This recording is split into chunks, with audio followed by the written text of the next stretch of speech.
जी नमस्कार। आप देख रहे हैं, मैं अजय वर्मा, आप देख रहे हैं न्यूज़ नशा। तो आइए आपको हम ले चलते हैं। आज हमारा एक बड़ा क्लास शो है जिसमें एक बहुत ही वरिष्ठ जर्नलिस्ट को हमने आपके लिए बुलाया है और उनको हम सुनेंगे क्योंकि उनके पास जो जानकारी है ना, आमतौर पे बहुत कम लोगों के पास होगी, क्योंकि ये ग्राउंड लेवल से लेकर सारी चीज़ों को इनके पास वो पकड़ है और समझने की। He is also, we can call him a journalist par excellence तो है ही है, साथ में he is also a political strategist. मैंने कहने का मतलब राजनीति से इनका तालमेल नहीं है, ताल्लुकात नहीं है, but as a journalist he has deep knowledge about the Jharkhand and Bihar politics. तो हम उन्हीं से सुने, मेरा बोलना बेकार होगा, आपका भी समय में लूंगा, तो बेहतर है कि हमारे साथ हैं मनोज प्रसाद जी। तो मनोज प्रसाद जी से ही हम जानना चाहेंगे कि जी, कि बिहार और झारखंड, बिहार जब था तो झारखंड पार्ट था, एक सैटेलाइट एरिया के तौर पे जाना जाता था। बाद में एक स्टेट बना, 24 साल हो गए झारखंड को। नवंबर 2024 में, इसी साल, झारखंड में असेंबली का इलेक्शन होना है और बिहार में असेंबली का इलेक्शन नवंबर 2025 में होना है। एक साल का डिफरेंस मात्र, पर दोनों स्टेट की स्थिति मोर और लेस सेम है। डेवलपमेंट के फ्रंट पे, राजनीतिक फ्रंट पे, गलियारों में जो बातें चलती हैं वो है कि आनाकानी, लेन देन, आपस में सर फुटौल जिसको कहते हैं, पॉलिटिकल पार्टी का वो चल रहा है। आज की तारीख में नीतीश जी मुख्यमंत्री हैं, पर भारतीय जनता पार्टी की कोशिश है कि किसी तरह से ये हटे। ऐसे भी वो पलटू राम के नाम से जाने जाते हैं। भारतीय जनता पार्टी की कोशिश, भारतीय जनता पार्टी की कोशिश और संघ का क्या रोल है झारखंड और बिहार में, क्योंकि संघ का एक मेजर रोल होता था झारखंड बनवाने में। आपको भी याद है गोविंदाचार्य जी हुआ करते थे। पर आज की तारीख में संघ कहां स्टैंड करता है, भारतीय जनता पार्टी कहां स्टैंड करती है झारखंड में, जेएमएम कहां स्टैंड करती है झारखंड में, और बिहार में जेडीयू और नीतीश जी क्या पलटा मारेंगे या कटेंगे। तो हम ये सारी जानकारी जो है ना, डिटेल में मनोज जी से ही हासिल करते हैं हमारे व्यूअर्स के लिए। मनोज जी, हमारे व्यूअर्स को जरा आप राजनीति जो है दोनों स्टेट का इक्वलेंटली जरा तरीके से, आपने तो देखा है, we would like to know from you sir. Actually दो स्टेट में politics actually totally different state में काम करता रहा है। पहले बिहार की बात करें तो आप पाएंगे कि भाजपा और अभी जनता दल यू एलाइज है। इंटरनल मैटर्स में तो उनका कॉन्फ्लिक्ट चलता रहता है, लेकिन आज के दिन में अगर वो कॉन्फ्लिक्ट रिजोल्यूशन की ओर उन लोगों का ध्यान है, क्योंकि एक को अगर नुकसान होता है किसी रूप से तो दूसरे को इस पर असर पड़ सकता है। वैसी स्थिति में जो टॉप लीडरशिप है भारतीय जनता पार्टी में और जेडीयू में, उसमें तो सामने से तो सब ठीक दिखाई पड़ता है, लेकिन अंदर में प्रॉब्लम तो रहता ही है। अब जेडीयू के भीतर में भी घमासान है। नीतीश कुमार के चलते प्रॉब्लम यह है कि उनका उम्र हो गया है और उम्र हो जाने के चलते लीडरशिप जेडीयू के बारे में आप देखिए कि उसमें भी द्वंद्व है। अब रहा परफॉर्मेंस की बात, तो नीतीश कुमार जो है सो तो जानते ही हैं कि उनका एक अपना पर्सनालिटी है और उस पर्सनालिटी को कोई दरकिनार कर सकता नहीं, ना भाजपा कर सकती है।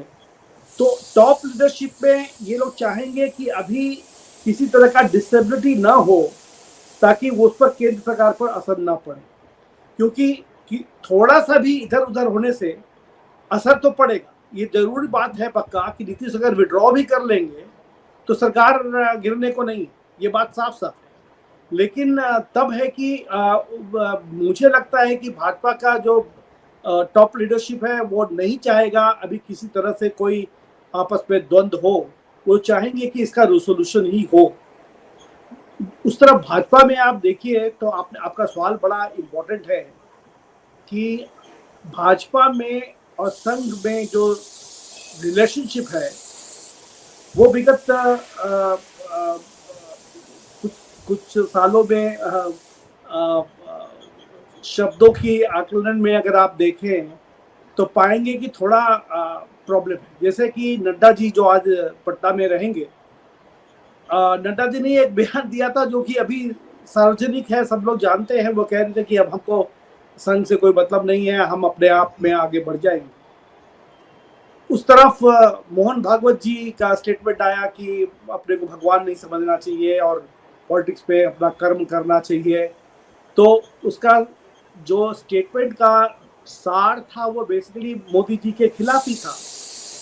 इसके चलते द्वंद्व दिखाई पड़ता था ऊपर में कुछ वक्तव्यों के माध्यम से। लेकिन मैं सोचता हूँ वक्तव्यों के आधार पर किसी के संबंध को समझना बड़ा मुश्किल है आज के दिन में पॉलिटिक्स का। अगर आप मुझे इजाजत दे तो मैं इतना कहना चाहूंगा कि भाजपा और संघ का इंस्टीट्यूशनल रिलेशनशिप है, वो आज के दिन में जब कोई पार्टी, भाजपा अगर देश में रूल कर रही है तो संघ का एक नेता उसके साथ हमेशा जुड़ा रहता है और वो जोड़ करके ही काम करते हैं। ये तो है ऊपर लेवल पर काम। राज्य लेवल में भी, झारखंड हो या बिहार, यहाँ भी पार्टी अपना इंडिपेंडेंटली काम करती है, लेकिन उसका एक संघ का एक रिप्रेजेंटेटिव हमेशा उसके साथ रहता है। और हम सब जानते हैं कि संघ जो है वो प्रांत में, जैसे राज्य को लोग प्रांत के रूप में देखते हैं, तो प्रांत में संघ का जो पार्टी के साथ संबंध, संघ बहुत बड़ा एक, सोचिए उसको इस तरह से सोचे कि एक बहुत बड़ा पेड़ है, वो पेड़ में बहुत सारी डालियां हैं। हमको लगता है कि वो डालियां कितनी हैं शायद हमें नहीं मालूम, लेकिन मुझे लगता है 50, 55 या 60 भी होगा, तो नहीं कह सकते, क्योंकि डिफरेंट डिपार्टमेंट्स हैं, वो सबको हेड करते हैं। भाजपा एक पॉलिटिकल पार्टी है और ये निश्चित है कि भाजपा एक पॉलिटिकल पार्टी है, इंडिपेंडेंट पार्टी है, वो पूरे निर्णय अपने आप करती है, लेकिन संघ के आइडियोलॉजी के खिलाफ में नहीं। उनका एक शॉर्ट टर्म और लॉन्ग टर्म एक आइडियोलॉजी है, उसके तहत वो काम करते हैं। तो बिहार में और झारखंड में इंस्टीट्यूशनली तो वो बेसिकली जैसे थे पहले वो अभी भी हैं, लेकिन ग्रास रूट पे अगर आप देखें तो मैं कुछ परिवर्तन और कुछ कंटिन्यूटी के बारे में बोलना चाहूंगा। वो ये कि आज से करीब सोचिए कि 15 साल पहले या 2012 में या 13 में या 14 में, मोदी जी के आने के पहले की बात बता रहा हूँ। आप तो इतने बड़े पत्रकार रहे हैं और झारखंड में रहे हैं, आपको पूरा इसके बारे में मालूम भी है, मुझे ये अच्छी तरह से दिल में मालूम है। लेकिन देखिए कि जब मैं एक जर्नलिस्ट के हैसियत से संघ के ऑफिस में जाया करता था, जाता था, तो लोग तत्काल मुझे बैठा करके बात करते थे और जो क्वेश्चन करते थे उसका जवाब देते थे। आज के दिन में, अभी 1 महीना पहले जब मैं संघ के ऑफिस में जब गया तो वहां पाया कि आप वहां जाके किसी से बात नहीं कर सकते, आपसे वहां बात करने के लिए कोई रेडी नहीं है। तो मैं सोचा कि ये तो करीब 10 साल के दरमियान में एक बहुत बड़ा परिवर्तन दिखाई पड़ रहा है। संघ के जो पहले के नेता थे वो हमसे, पत्रकारों से जुड़ते थे, लोगों से जुड़ते थे, लोगों से आना जाना रखते थे। वो संबंध था एक इंटरैक्शन का, जो कि एक्सचेंज ऑफ आइडियाज होता था। अपने वक्तव्य को, अपने आइडियोलॉजी को रख करके उनके कार्यकर्ता जगह जगह काम करते थे। मुझे याद है, आपको भी शायद याद होगा, जब आप यहाँ पे थे तब संघ का यहाँ पर रांची के शहर में कम से कम 1 दर्जन ऐसा जगह है, जैसे फॉर एग्जाम्पल हरमू का जो ग्राउंड है बड़ा सा, उसमें संघ के द्वारा लगाया जाता था शाखा। ठीक। और ये ऐसा शाखा जिसमें कि विद्यार्थी लोग आते थे, यंगस्टर्स आते थे और उनसे डिस्कोर्स हुआ करता था, आपस में कभी स्पोर्ट्स भी हो जाता था, कुश्ती होती थी। अब अगर आप जाके देखिए, वही ग्राउंड है जहां की संघ का शाखा नहीं चलता, संघ के कार्यकर्ता वहां पर दिखाई नहीं पड़ते। तो मैं एक दो व्यक्ति संघ के हैं, उनसे मैं बात किया, तो वो बोले नहीं मनोज जी, ऐसी बात नहीं है, संघ का अभी भी शाखा चलता है। हम बोले कि रांची में तो पहले 10-12 जगह चलता था, अब तो मुझे कहीं दिखाई नहीं पड़ रहा है, आप बताइए कहाँ चलता है तो मैं जाके देखूं। तो वो बोले कि आप एक काम कीजिए, बरियातों में रिम्स का जो बड़ा हॉल है, बड़ा सा ग्राउंड है, वहां जाके।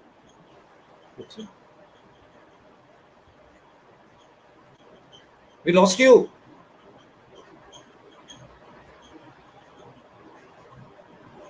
लिंक थोड़ा प्रॉब्लम हो गया था। Okay. तो No issue. तो परिवर्तन में ये दिखाई पड़ रहा है कि पहले शाखा लगता था, आज के दिन में शाखा लगता भी अगर है तो बहुत ही कम जगहों में लगता है। दूसरा, संघ के जो आज के दिन में जो लीडरशिप है और 2013 में जो लीडरशिप था, वो यंगस्टर्स लोग थे, यंग थे, बुजुर्ग भी थे और मिडिल एज के लोग भी थे। आज मैं देखता हूं कि अधिकतर लोग जो हैं ओल्ड हो गए, यंगस्टर्स तो दिखाई नहीं पड़ते कहीं। तब फिर मैं और भीतर घुस के देखने की कोशिश की, तो मैं पाया कि पहले संघ के जो कार्यकर्ता थे या जो वहां के जो लीडर्स थे, उनका जनता के साथ हमेशा संपर्क जुड़ा रहता था। जैसे कि मैं एग्जांपल दूं कि अगर गांव में किसी को बीमारी हो गई है तो वहां जाकर के उसको हॉस्पिटल में भर्ती करा, और अगर उस जगह पूरे एरिया में अगर हॉस्पिटल नहीं है तो हॉस्पिटल बनवा देना। किसी जगह में अगर इलिटरेसी रेट ज्यादा है और उस जगह में लोग स्कूल ड्रॉप आउट्स करते हैं, तो कार्यकर्ता जाते थे और जाकर के स्कूल बनवा देते थे। लेकिन आज तो मुझे कहीं नहीं दिखता कि विगत 10 साल के दरमियान में कोई नया अस्पताल बना हो, संघ के मार्फत से नहीं दिखाई पड़ता।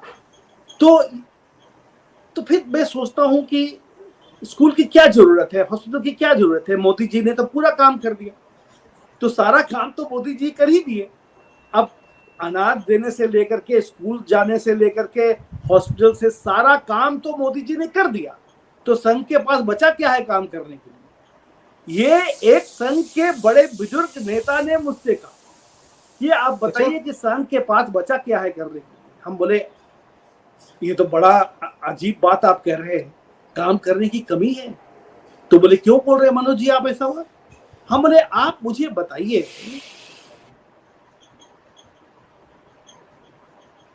नहीं, सही बात है आपने मनोज जी कहा कि एक एग्जाम्पल ले लीजिए कि आप उनका डेटा कलेक्शन तो आप कर सकते हैं, डेटा कलेक्शन कर सकते हैं। आपको तो एक एम्प्लॉयमेंट एक्सचेंज के नाम से आप डेटा कलेक्शन कर सकते हैं।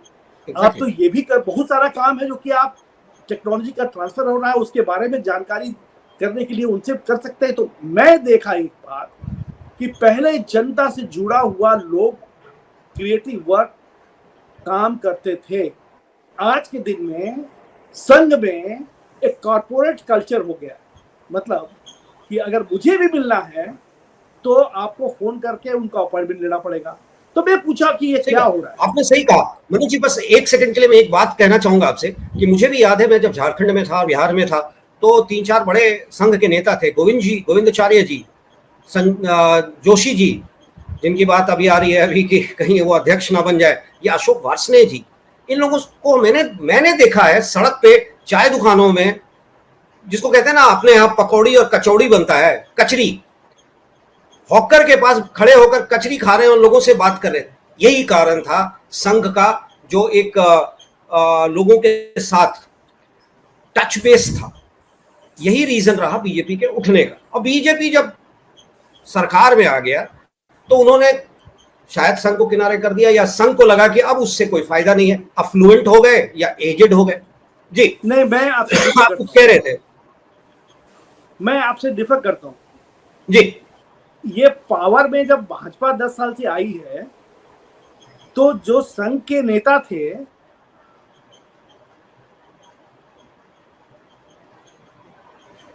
वो और शायद भाजपा के कुछ जो नेता उभर के आए थे, वही उस समय बहुत एक्टिव जर्नलिस्ट थे, वो कितना कार्यशील थे, कितने लोगों से मिलते जुलते रहते थे, हमेशा अपने पार्टी को बढ़ाने के लिए और आगे बढ़ते रहते थे। लेकिन आप देखिए कि उनके समय का जन्मा हुआ नेता, चाहे वो संघ का हो या भाजपा का, ये सारे लोग आज के दिन में बड़े बड़े बिल्डिंग छोड़ खोल दिए है। तो और दूसरा उनका एज भी बढ़ गया है। और शायद कोई नेटवर्क का डिफरेंट ये प्रॉब्लम आ रहा है मनोज जी, आपके नेट में कुछ प्रॉब्लम आ रहा है लगता है।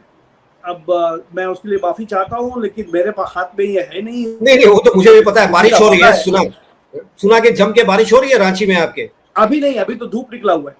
अच्छा अच्छा। तो मैं कह रहा था कि संघ के जो उभरे नेता थे 1990 1990s का, वो सारे नेता आज के दिन में मलाई खा रहे, पावर का उपयोग करके इस रूप में और उस रूप में मलाई खा रहे। किसी को पद्मश्री मिल जाता है तो वो अपना अखबार में नाम छुपाते रहते हैं। लेकिन मैं ये सवाल उठता हूँ कि नेशनल लेवल में दिल्ली में बहुत सारे पत्रकार जो हैं वो बोलते रहते हैं कि आरएसएस ये है, आरएसएस वो है, लेकिन धरातल लेवल पर मैं आपको बताता हूँ, मैं खूंटी गया था अभी हाल में। खूंटी आप जानते हैं एसटी कॉन्स्टिट्यूएंसी है और बिरसा मुंडा का धरती है। उसमें मैं खोज के हार गया, लेकिन मुझे लगा कि वहां चर्च का तो पूरा बड़ा नेटवर्क बना हुआ है, लेकिन संघ को तो वहां दिखाई भी नहीं पड़ता। तो इसका मतलब ये मुझे दिखाई पड़ा। अब चलिए गुमला, आप देखिए कि अशोक भगत जी जो विकास भारती के द्वारा बड़ा संस्था बना करके बहुत सारा काम किए उन्होंने, और आरएसएस के माध्यम से अपने उसी प्लेटफॉर्म से और अपने इंस्टीट्यूशंस के माध्यम से उन्होंने बहुत सारा काम किया, जिसके चलते उनको पद्मश्री मिला। लेकिन वो तो पद्मश्री मिला, लेकिन उसके बाद अब क्या हुआ?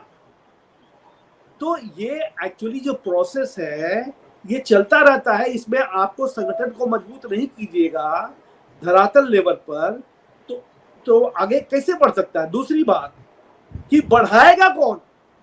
यहाँ तो मैं माफ कीजिएगा, मैं इतना बोलना चाहूंगा, मोहन भागवत जी भाषण तो देते हैं, लेकिन ग्राउंड लेवल पे मैं उनसे पूछना चाहूंगा कि मोहन भागवत जी अपने समय में कितने कार्यकर्ता, यंग कार्यकर्ता को बनाए होंगे झारखंड में या बिहार में? मुझे लगता है कितने इंस्टीट्यूशंस उनके टेन्योर में झारखंड और बिहार में इंस्टीट्यूशंस बना हो, चाहे हॉस्पिटल हो, चाहे कॉलेज हो, चाहे स्कूल्स हो, चाहे वो कल्चरल सेंटर, डांस सेंटर हो, स्पोर्ट्स सेंटर हो, कितने सारे बने। मुझे लगता है कि मोहन भागवत के पीरियड में बहुत ही, हमको नहीं लगता, मुझे जानकारी नहीं है, मुझे माफ कीजिएगा, मुझे नहीं लगता है कि कोई बड़ा बदलाव सामने दिखाई पड़ता है। यह साफ साफ है। और इवन भाजपा में भी वही हाल है। भाजपा का संगठन आज के दिन में, मैं आपको कहता हूं और बुलंदी के साथ कह सकता हूं, एविडेंस के साथ कह सकता हूं कि ये नेता आधारित पार्टी हो गया है। इसके वर्कर्स नहीं है। अगर वर्कर्स का नाम लिया जाए तो ये कॉन्ट्रैक्टर्स है, कोई दूसरा नहीं।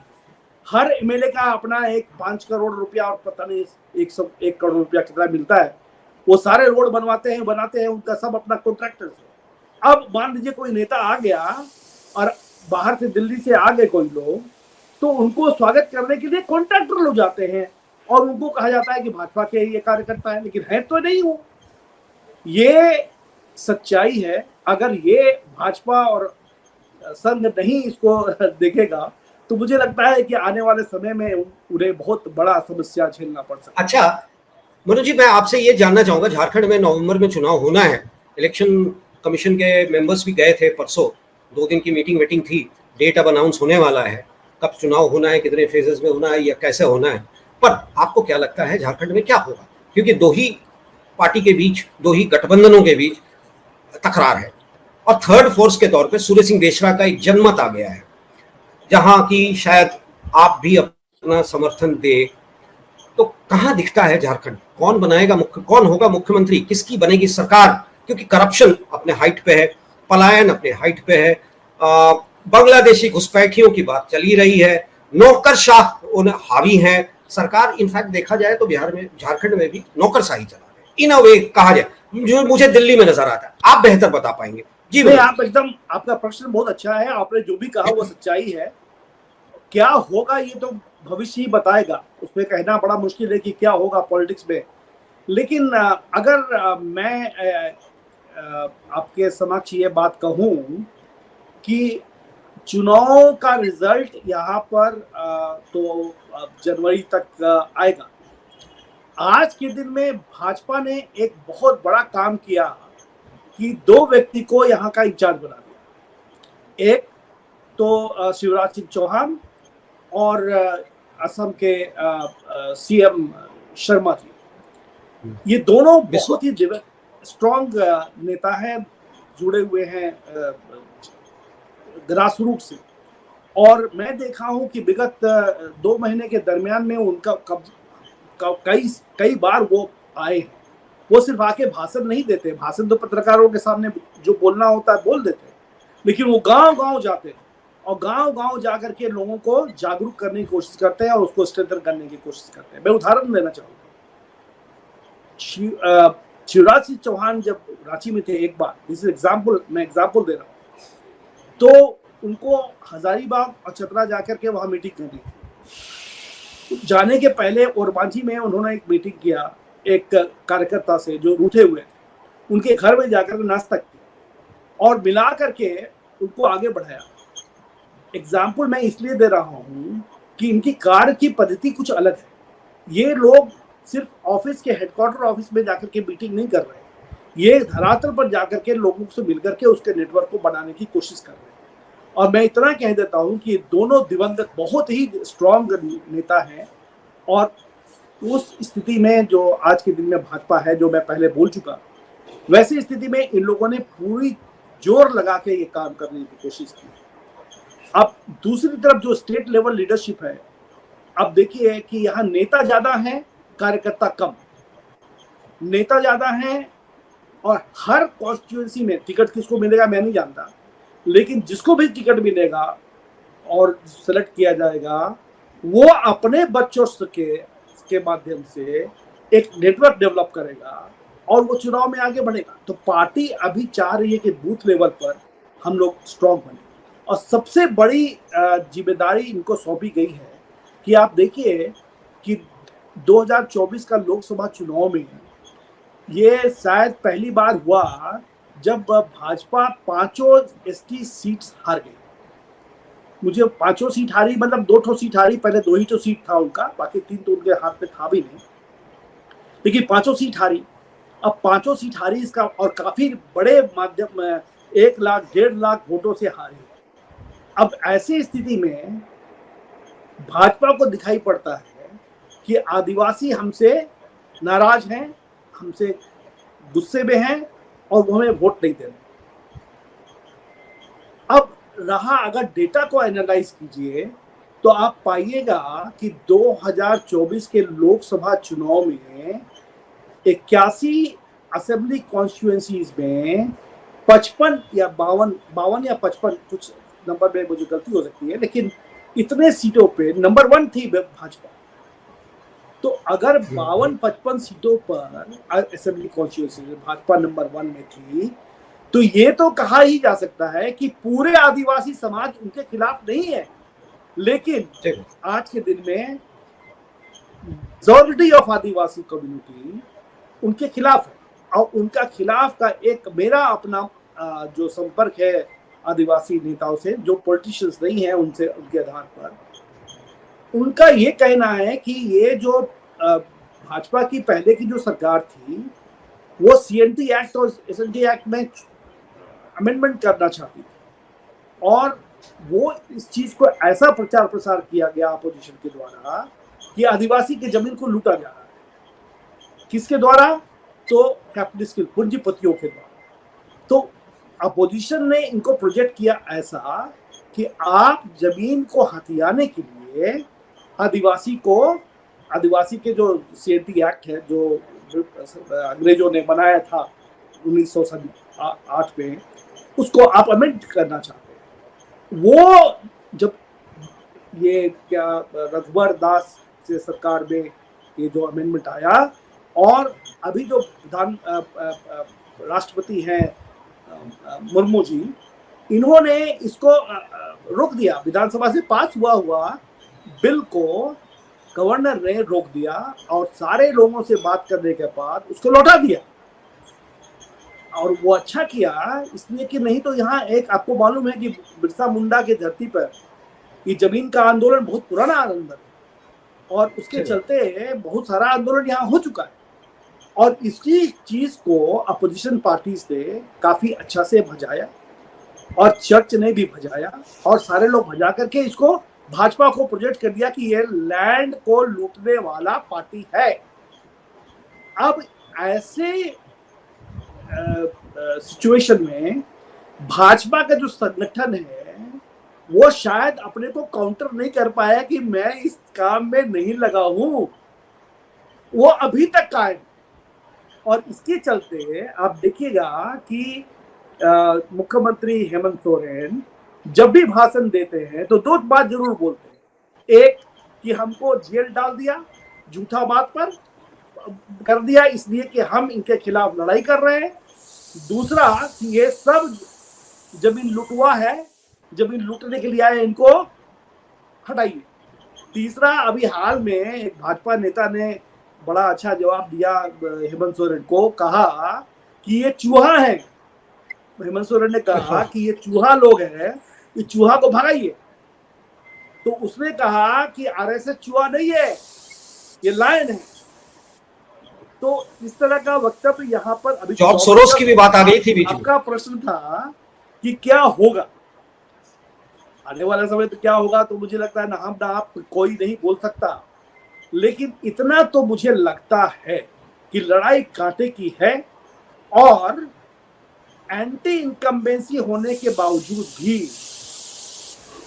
हेमंत सोरेन के द्वारा कुछ कार्य जो अभी फिलहाल विगत जेल से आने के बाद उन्होंने किया, एक मैया योजना जिसके चलते कि 1,000 रुपया हर महिलाओं को दिया जा रहा है एक सेक्टर का, तो एंटी इनकम्बेंसी उससे दब गया है। इससे इनको फायदा हो सकता है। तो रहा बात की मैं जब सोचता हूं और लिखता भी हूं तो दिखाई पड़ता है कि वो no party is going to get majority support in India.